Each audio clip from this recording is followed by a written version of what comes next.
এর আগে পাকা তালের যত পিঠা খেয়েছি, আমার কাছে যেন মনে হয় এই পিঠার স্বাদটাই একেবারে সব থেকে সেরা। কোনোদিন যদি খেয়ে না থাকেন, একবার হলেও খেয়ে দেখতে পারেন। কথা দিচ্ছি বন্ধুরা, একবার খেলে কিন্তু বারবার খেতে মন চাইবে। নমস্কার বন্ধুরা, অনুভার রান্নাঘরে আরো একটি নতুন পর্বে সবাইকে স্বাগত জানাচ্ছি।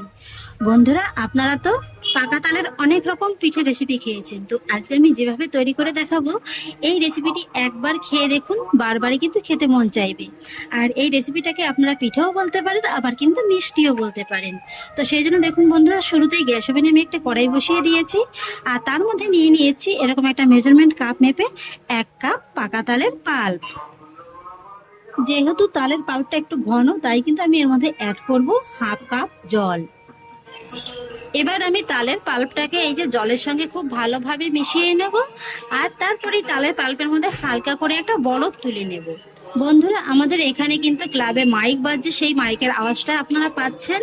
যদি আমার ভিডিওতে কথা আপনাদের বুঝতে কোনো অসুবিধা হয়, তাহলে প্লিজ একটু ক্ষমা দৃষ্টিতে দেখে নেবেন। তালের পাল্পটা দেখুন খুব সুন্দরভাবে ফুটে উঠেছে, আর ঠিক এই স্টেজে আমি এর মধ্যে অ্যাড করব সামান্য একটুখানি লবণ। এতে করে মিষ্টির স্বাদের ব্যালেন্সটা ঠিক থাকবে।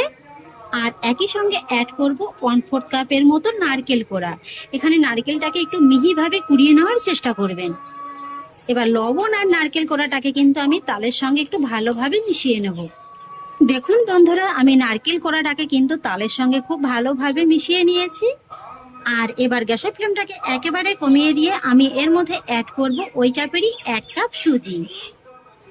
সুজিটাকে তালের সঙ্গে ভালোভাবে মিশিয়ে নেব, আর তারপর একটু সময় নিয়ে নেড়েচেড়ে সুজির একটা আমি ডো তৈরি করে নেব। তবে এই সময় কিন্তু আঁচটাকে একেবারে কমিয়ে নিয়েই সুজিটাকে রান্না করে নিতে হবে, তা না হলে কিন্তু আবার সুজিটা কাঁচা থেকে যাবে। সুজিটাকে দেখুন বন্ধুরা, আমি কিন্তু একটু সময় নিয়ে রান্না করে নিয়েছি। আর এবার আমি এর মধ্যে অ্যাড করব সামান্য একটুখানি কেশরি ফুড কালার। এতে করে কালারটা খুবই সুন্দর আসবে, তবে আপনারা না চাইলে কিন্তু এটাকে স্কিপ করে যেতে পারেন। এটা দেওয়ার কারণে কিন্তু কালারটা সুন্দর আসবে, কিন্তু স্বাদের কিন্তু কোনো হেরফের হবে না। ফুড কালারটাকে একটু ভালোভাবে নেড়েচেড়ে মিশিয়ে নেব। এই তো দেখুন বন্ধুরা, সুজিটাকে কিন্তু আমি একটু শক্ত করে রান্না করে নিয়েছি। খুব সুন্দরভাবে কিন্তু একদম ডোটা তৈরি হয়ে গেছে। এবার আমি ডোটাকে নামিয়ে নেব। ডোটিকে আমি নামিয়ে নিয়েছি, আর এবার আমি এই ডোটিকে একটু ঠান্ডা করে নেব। আর ডোটি ঠান্ডা হতে হতে সেই ফাঁকে চলুন মিষ্টিটার জন্য একটা চিনির শিরা তৈরি করে নেব। নিয়ে নিয়েছি 1 কাপ চিনি, সঙ্গে নিয়ে নিচ্ছি 1 কাপ জল। একই সঙ্গে নিয়ে নিচ্ছি 4-5টির মতো ছোট এলাচ, মুখটাকে ফাটিয়ে নিয়েছি, এতে করে ফ্লেভারটা খুব ভালো আসবে। এবার আমি মিডিয়াম ফ্লেমে চিনিটাকে প্রথমে একটু জলের সঙ্গে গলিয়ে নেব, আর তারপরে কিন্তু চিনি শিরাটাকে তৈরি করে নেব। আর এই শিরাটা কিন্তু বন্ধুরা খুব বেশি ঘন হবে না। চিনিটা ফুটে ওঠার পরে মোটামুটি 2 থেকে 3 মিনিটের মতো একটু জাল করলেই কিন্তু হয়ে যাবে। চিনি শিরাটা খুব ভালোভাবে তৈরি হয়ে গেছে। এবার আমি গ্যাসের ফ্লেমটাকে অফ করে দেব, আর তারপর শিরাটাকে ঢেকে একটা সাইডে রেখে দেব। আর এদিকে দেখুন শিরাটা তৈরি করতে করতে কিন্তু এই ডোটা খুব ভালোভাবে একদম ঠান্ডা হয়ে গেছে। এবার আমি হাত দিয়ে একটু ভালোভাবে মসৃণ করে মেখে নেব। দেখুন আমি ডোটিকে কিন্তু খুব একদম ভালোভাবে মেখে নিয়েছি। আর আপনারা যদি দেখেন এটা মাখতে মাখতে হাতে একটু লেগে যাচ্ছে, সেক্ষেত্রে কিন্তু আপনারা হাতে সামান্য একটু সাদা তেল দিয়েও ডোটিকে ভালোভাবে মেখে নিতে পারেন। আর এবার আমি মেখে নেওয়া ডো থেকে এইভাবে অল্প একটু করে নিয়ে নেব। তারপর 2 হাতের সাহায্যে এই লেচিটুকুকে এইভাবে একটু লম্বাটে করে নেব, আর তারপর ছোট ছোট করে লেচি কেটে নেব। তবে এই পিঠে কিংবা মিষ্টিটা তৈরি করার ক্ষেত্রে যদি দেখেন হাতে একটু লেগে যাচ্ছে, সেক্ষেত্রেও কিন্তু আপনারা হাতে আরেকটু সামান্য সাদা তেল মাখিয়ে নিতে পারেন। তাহলে কিন্তু আর হাতে আর লেগে যাওয়ার কোনো ভয় থাকবে না। দেখুন বন্ধুরা, বেশ কয়েকটা লেচি কিন্তু আমি কেটে নিয়েছি। আর এবার আমি একটা একটা করে লেচি এইভাবে হাতে নিয়ে নেব। তারপরে এই লেচিটাকে এইভাবে একটু হাতে ডলে 2 হাতের সাহায্যে একটু গোল পাকিয়ে নেব। এই যে দেখুন বন্ধুরা, আমি কিন্তু একটা লেচি গোল পাকিয়ে নিয়েছি। আর এগুলো কিন্তু আমি একটু ছোট ছোট সাইজের করছি। এই যে দেখুন, একটু মার্বেলের সাইজ কিন্তু করছি। আপনারা চাইলে এর থেকে একটু বড় কিংবা আর একটু ছোট করেও নিতে পারেন। শুধু খেয়াল রাখবেন লেচির গায়ে যেন কোনো ক্র্যাক না থেকে যায়। একটা প্লেটে সামান্য একটু ময়দা ছিটিয়ে আমি এই বলগুলোকে রেখে দেব। এই তো বেশ কয়েকটি বল কিন্তু আমি তৈরি করে নিয়েছি, আর এইভাবে বাকি বলগুলোকে তৈরি করে নেব। এই তো বন্ধুরা, এক এক করে সমস্ত পিঠাগুলোকে আমি তৈরি করে নিয়েছি। আর এবার আমি পিঠাগুলোকে ভেজে নেবো, আর সেই জন্য কিন্তু কড়াইয়ের মধ্যে বেশ খানিকটা পরিমাণে সাদা তেল দিয়ে আমি মিডিয়াম আঁচে খুব ভালোভাবে গরম করে নিয়েছি। এবার আমি এই কিছুটা পরিমাণে পিঠা এই গরম তেলের মধ্যে দিয়ে দেবো। আর পিঠাগুলো তেলে ছাড়ার পরে কিন্তু আঁচটাকে মিডিয়ামে রাখতে হবে। একেবারে কম আঁচে যদি পিঠাগুলো ভাজা হয় তাহলে কিন্তু পিঠাগুলো ভেঙে যাবে।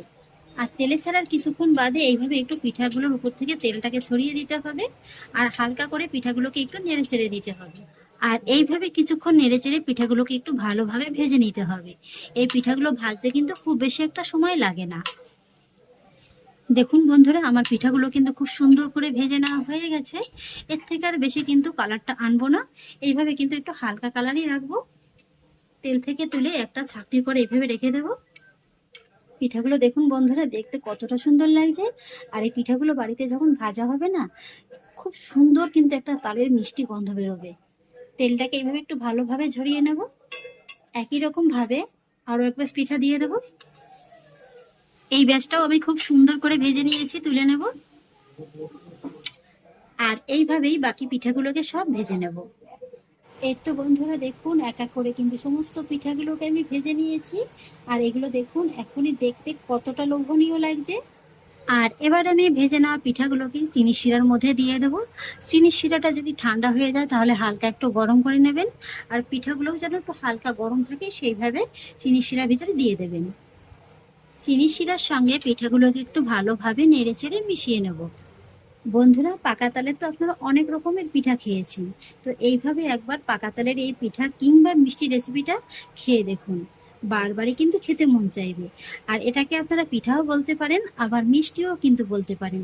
তো বন্ধুরা, আমি আজকের এই রেসিপিটির নাম দিয়েছি পাকা তালের মিনি গোলাপ জামুন। দেখতে দেখুন বন্ধুরা, অনেকটা গোলাপ জামুন মিষ্টির মতো লাগছে না? এই যে দেখুন কতটা আকর্ষণীয় লাগছে দেখুন। আর এই পিঠাগুলোকে জানেন তো, এই চিনি শিরার ভিতরে কিন্তু খুব বেশি সময় নিয়ে রাখারও প্রয়োজন নেই। এইভাবে একটু ভালোভাবে নেড়েচেড়ে মিশিয়ে নিয়ে মোটামুটি এই 4 থেকে 5 মিনিটের মতো একটু রাখলেই হয়ে যাবে। মিষ্টিগুলোকে পুরোপুরি ঠান্ডা করে নিয়ে তারপরে ফিরে এলাম, ঢাকাটাকে তুলে নিচ্ছি। এই যে দেখুন বন্ধুরা, মিষ্টিগুলো কিন্তু চিনির রসটাকে প্রায় অনেকটা টেনে নিয়েছে। দেখুন মিষ্টিগুলোর মধ্যে চিনির রসটা কত সুন্দর একদম অ্যাবজর্ব হয়ে গেছে। দেখতে দেখুন কতটা লোভনীয় লাগছে। এই যে দেখুন বন্ধুরা, মিষ্টিগুলো চিনির রসটাকে একদম কত সুন্দরভাবে টেনে নিয়েছে। এই যে দেখুন, এই যে দেখুন চাপ দেওয়ার আগেই একেবারে যেন ভেঙে গেল। এই যে দেখুন, এর আগে পাকা তালের যত পিঠা খেয়েছি আমার কাছে যেন মনে হয় এই পিঠার স্বাদটাই একেবারে সব থেকে সেরা। কোনোদিন যদি খেয়ে না থাকেন একবার হলেও খেয়ে দেখতে পারেন। কথা দিচ্ছি বন্ধুরা, একবার খেলে কিন্তু বারবার খেতে মন চাইবে। এত কম খরচে আর এত কম সময়ে যে এত সুন্দর একটা পিঠা বানানো যায়, আপনারা কিন্তু বাড়িতে তৈরি না করলে বুঝতেই পারবেন না। এরকম নরম তুলতুলে অমৃত স্বাদের মিষ্টি রেসিপিটি আশা করছি আপনাদের খুবই সহজ উপায় শেখাতে পেরেছি। আর জানেন তো বন্ধুরা, এই মিষ্টিটা একটু বেশি করে বানিয়ে কিন্তু আপনারা নর্মাল ফ্রিজে 1 থেকে 1.5 সপ্তাহের মতো রেখে সংরক্ষণ করে খেতে পারেন। সামনেই রাখি পূর্ণিমা এসে গেল। রাখি পূর্ণিমাতে কিন্তু বোন বা দিদিরা ভাইদের জন্য এরকম একটু অন্যরকম স্বাদের একটা মিষ্টি বানিয়ে ভাইদের সারপ্রাইজ দিতে পারেন। আর ভাইরা আশা করছি খেয়ে আপনার খুব প্রশংসাই করবে। তাহলে আশা করছি বন্ধুরা, আমার আজকের এই পাকা তালের নরম তুলতুলে পিঠা কিংবা মিষ্টি রেসিপিটি আপনাদেরও খুব ভালো লেগেছে। যদি একটু হলেও ভালো লেগে থাকে তাহলে আমাকে অবশ্যই একটা লাইক এবং কমেন্ট করবেন, সেই সঙ্গে বন্ধুদের সঙ্গে শেয়ার করবেন। আর প্লিজ বন্ধুরা, যদি আমার পরিবারের নতুন সদস্য হয়ে থাকেন তাহলে একটা সাবস্ক্রাইব করে পাশে থাকা বেল আইকনটি প্রেস করে দেবেন। ফিরে আসছি এরকমই পরের অন্য কোনো নতুন রেসিপি নিয়ে। সবাই ভালো থাকুন, সুস্থ থাকুন। ধন্যবাদ।